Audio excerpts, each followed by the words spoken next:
Hello বন্ধুরা, জ্যোতি দিদির রান্নাঘরে আপনাদের সবাইকে স্বাগত। আমি একটি লোকগীতি গাইব। মানুষ বড়ই স্বার্থপর রে, বড়ই স্বার্থপর। মানুষ বড়ই স্বার্থপর রে, বড়ই স্বার্থপর। বুকের মাঝে জায়গা দিলে যখন পায়রা ভাঙে রে অন্তর। বুকের মাঝে জায়গা দিলে যখন পায়রা ভাঙে রে অন্তর।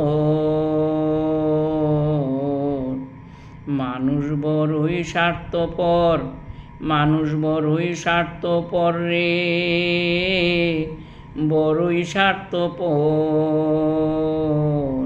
বুকের মাঝে জায়গা দিলে যখন পায়রা ভাঙে রে অন্তর।